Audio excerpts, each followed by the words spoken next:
தமிழ்நாட்டின் மலைகளுக்கு நடுவே இருக்கும் ஒரு சிறிய கிராமம். இரவு 10 மணி அடித்ததும் யாரும் வீட்டை விட்டு வெளியே வரமாட்டார்கள்.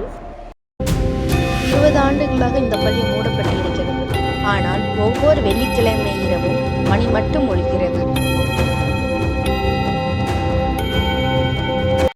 அடுத்த நாள் காலை கிராமத்தில் ஒருவர் இறந்து கிடந்தார்.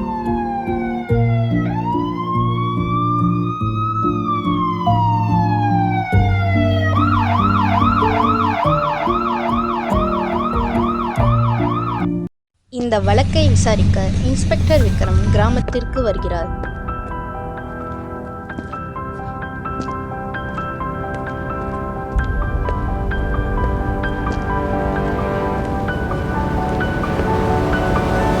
விக்ரம் பள்ளிக்குள் நுழைந்த போது தரையில் ஒரு புதிய கழித்தடம் இருந்தது. 20 ஆண்டுகளாக யாரும் வராத இடத்தில் அது எப்படி?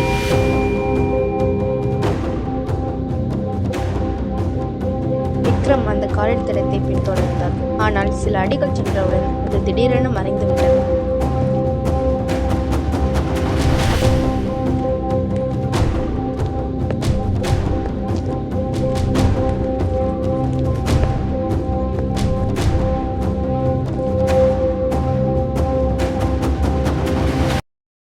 ஆண்டுகளாக மூடப்பட்டிருந்த வகுப்பறை, ஆனால் கரும்பலகையில் புதியதாக எழுதப்பட்ட ஒரு வார்த்தை இருந்தது.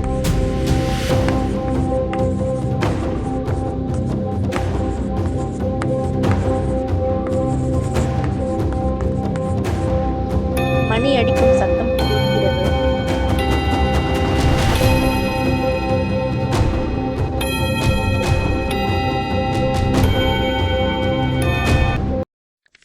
தலைமை ஆசிரியரின் அறையில் ஒரு பழைய புகைப்படம் பதிந்தது.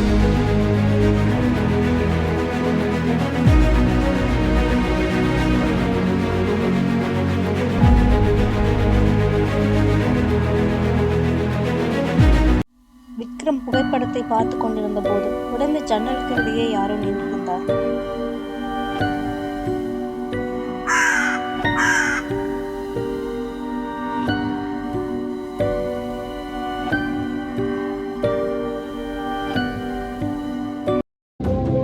அந்த நிழல் திடீரென ஓட ஆரம்பித்தது. விக்ரமும் அவனை துரத்தினார்.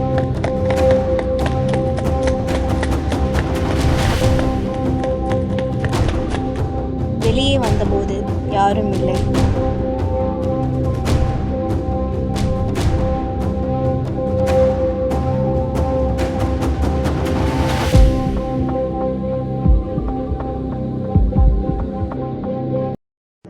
தரையில் புதிதாக விழுந்த இரத்த துளிகள்.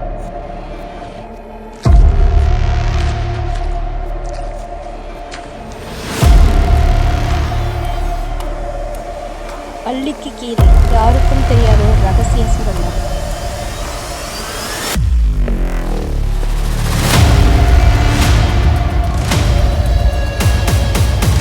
அந்த சுரங்கத்தில் 20 வருட பழைய மாணவர் பதிவுகள் மறைத்து வைக்கப்பட்டுள்ளன.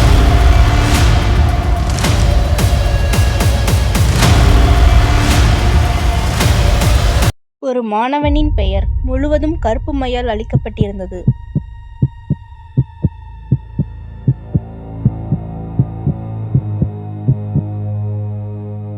இந்த ரகசியத்தை தெரிந்த ஒரே மனிதர் ஓய்வு பெற்ற ஆசிரியர்.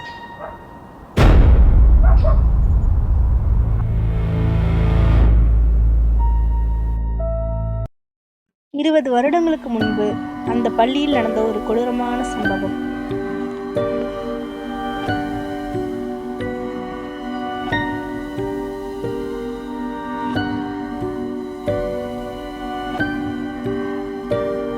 அந்த ஒரு நாள் தான் இந்த மர்மத்தின் ஆரம்பம்.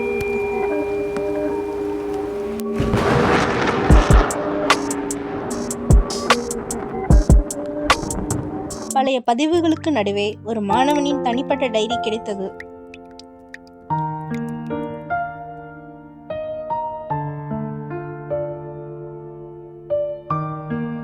டைரியின் கடைசி பக்கத்தில் அவர்கள் என்னை கொல்லப் போகிறார்கள் என்று எழுதப்பட்டிருந்தது.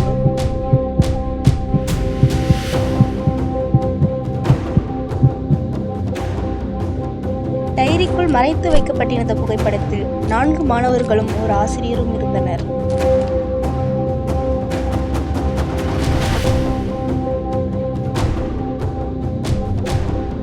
புகழ்பெற்ற ஆசிரியர் உண்மையை மறைத்திருப்பது விக்ரமுக்கு புரிந்தது.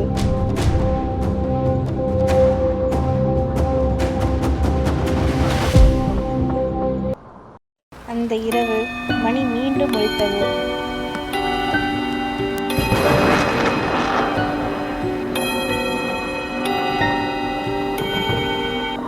மணி ஒலித்த சில நிமிடங்களில் இன்னொரு சடலம்.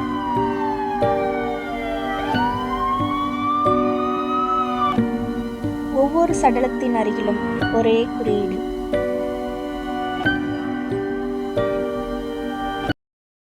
பள்ளியின் பழைய அலுவலகத்தில் மறைத்து வைக்கப்பட்ட ஒரு சிறிய கேமரா.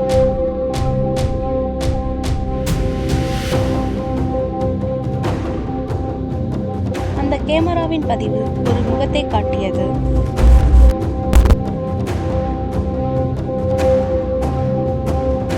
இப்போது குற்றவாளி யார் என்பது விக்ரமுக்கு தெரிந்துவிட்டது. ஆனால் அவன் எங்கே? பள்ளிக்கு பின்னால் இருந்த பழைய கிடங்கு இந்த வழக்கின் கடைசி தடயத்தை மறைத்து வைத்திருந்தது.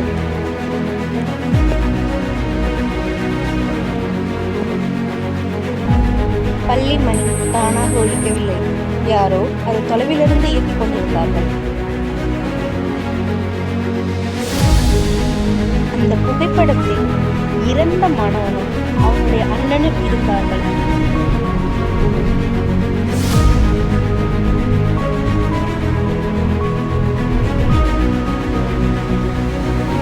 ஒரு கொடூரமான நாள் ஒரு சிறுவனின் வாழ்க்கையை முடித்தது.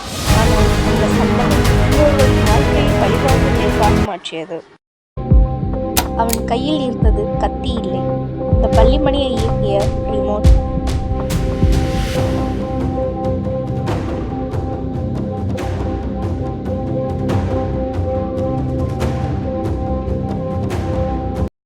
அவர்கள் என் தம்பியின் மனதை கொன்றார்கள். நான் அவர்களை உயிரோட கொன்றேன்.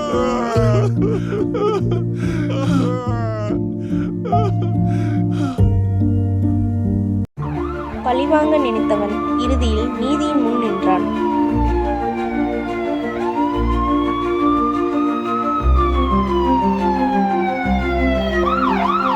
பயம் முடிந்தது. அந்த பள்ளியில் மீண்டும் குழந்தைகளின் சிரிப்பு ஒலிக்க ஆரம்பித்தது.